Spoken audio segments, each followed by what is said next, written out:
Everybody, Tom Britt coming to you live from Monarch Beverages in the great city of Lawrence, Indiana. And welcome to our monthly Facebook Live with the mayor, Mr. Steve Collier. Thanks for coming out. Absolutely. Also being hosted today by Phil Terry with Monarch Beverages. So Phil, Welcome. Thank you. Welcome. And thank you for putting us up here in your bar, your little makeshift bar here at Monarch We Beverages. forgot the beverages. Well, I know where they're at. They're right behind over our shoulder. That's right. And also the executive director of the Greater Lawrence Chamber of Commerce, Mr. Trace Yates. So Yes. Trace, thanks for coming out again My today. pleasure. Thanks for coming. It's a great business climate in Lawrence. Before we get into the business side of things, I want to talk just for a second about the funeral today. Steve, there were some howitzers going off. Explain what happened today in Lawrence. We had a pretty unique situation today. Major General Ronald Brooks actually passed away last Thursday, Right. and we knew it was coming, but still his loss was felt by so many people. He's been incredibly important to not just Fort Harrison. He was the last commanding general at Fort Harrison, closed out in 1996, but more importantly, General Brooks kind of took it to heart what the reuse of that Fort Harrison would be. And if not for General Brooks, we would not have the type of development that we've had on Fort Harrison. It's known now throughout most of the country that we are probably the model for redevelopment and reuse for a closed down Army base, and that's largely due to General Brooks. He has just hundreds of stories, of what he did for the city. Well, I remember that time, and it was a very tricky time because when the military demilitarized that and gave it back to the city, there were lots of questions about what was going to happen with that property and what was going to happen with it. A lot of those homes were not wired for normal electricity. They had their own sewer system. They had a lot of things were built just for the military. And if you fast forward to where we are today, and you're starting to see all these businesses, and they have been coming for a while, but you're seeing all this redevelopment. It's pretty exciting. General Brooks was much more than a general. I mean, he was a deal maker. And, Yeah. You learn about that as you hear the stories that he told and how certain things happened in the actual city on the Fort Harrison itself. But the PX and the commissary, we traded properties from the fort for $1 to get those built. We have the only existing PX commissary on a closed base. We have a big military presence in Lawrence and throughout the city of Indianapolis, actually. So the commissary was a big deal for us back in then. Well, it was quite the spectacle today because I think people in Lawrence could hear those howitzers. They did like a 21 gun salute. I mean, he got the full military burial today, so our condolences to the family, but obviously his legacy will live on forever.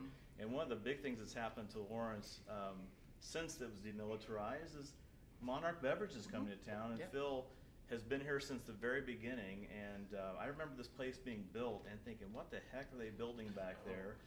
And then I actually had the privilege of coming in, I think a few years after they'd been open. Right. So I got to see what's over our shoulder, these beer robots. Yeah. So explain for people that have never been in here before, or can't get past the guard shack. Right. You get the shakedown by the police. Tell them what happens behind us on a daily basis. Yeah, behind us, we'll sort, package, and then deliver about 60,000 cases of beer and wine every day. So, if you can visually, I guess the way to describe how much that is if you would take 40 semi-trucks, the big 53-footers, put them in a line. That's how much product is going through this warehouse every day.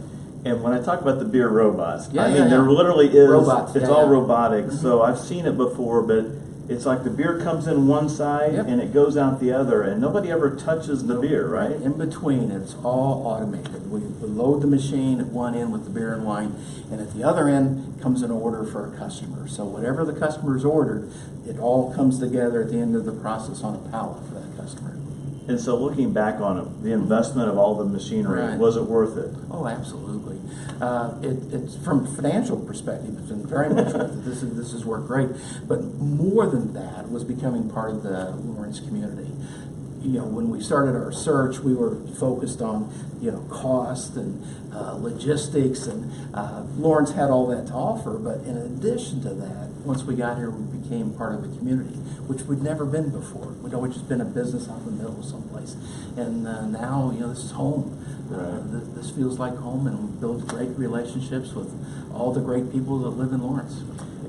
We joke about, like, I got kind of Yeah. brag on Phil a little bit Yeah. here, because we almost joke about the fact that how much Monarch is involved with nearly every aspect of the city of Lawrence. And they're so generous, and we're so grateful for what they do for the city.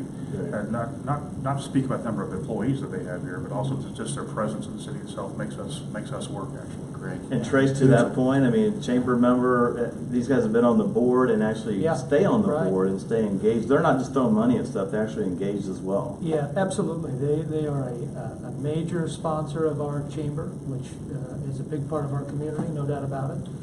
As Mayor Collier said a couple of minutes earlier before our broadcast began, try to find something in the community that Monarch isn't a sponsor of. Right. So they're a valued member of the chamber, no doubt about it.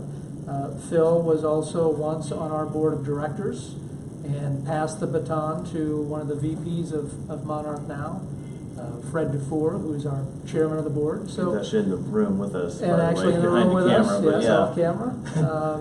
So yeah, they indeed roll up their sleeves and go to work to help better the community. And Phil, you've actually got into gardening as well, so you're not just Exactly. passing beer and wine No, through, no. but tell us about this community garden. I got some empty ground here in the back that someday, the mayor keeps asking when we're gonna build back there. Not yet. We've got some empty ground back there, and last year about this time, a lady in the community, Sharona Moore, came to us and had this idea for a community garden, that there's a need for healthy options for many of the citizens of Lawrence, and she asked if she could use some of the ground back there for a garden, and we said yeah.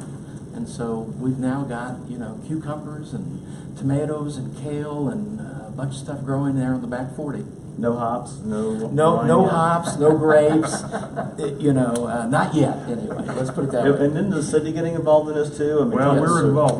We're trying to get, actually, we have the materials. We're gonna try to build a shelter for them, and then also run water to it, so that if they need to water the garden, Yep. they can do that Yep. in August and September. And so that hopefully will happen sometime this spring or early summer. And we're also gonna have weeding Wednesdays with the mayor, right? Aren't you gonna be out there I'm not weeding? involved with that. I gotta weed my own garden. So. Well, we may have an opportunity. I'll once again shine the spotlight on Monarch and Phil, but one of the chamber events that we do is a community service Yeah. initiative each year. It's called Better Together. Mhm. We select 4 community projects that chamber memberships come together, Right. volunteer their time, et cetera, et cetera. The first event for this 2018 edition of Better Together is the community garden right in the back. So Right.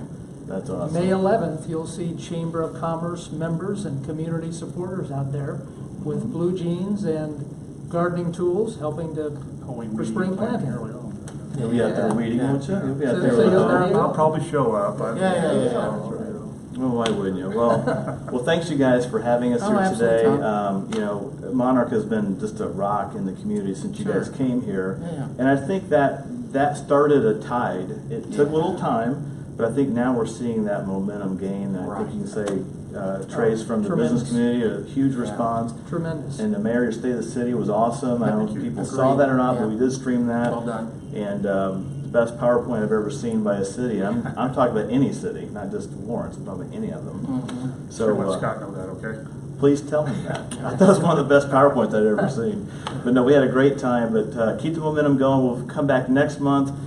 Join us back live, lunch with the mayor in Lawrence. And until then, just stay tuned to our Geist magazine page. If you like our page, you'll know as soon as we go live. If you're on Facebook, you can make sure you catch these things live. And if you don't, just catch them on demand. Until next time, thanks a lot. And goodbye from Lawrence, Indiana.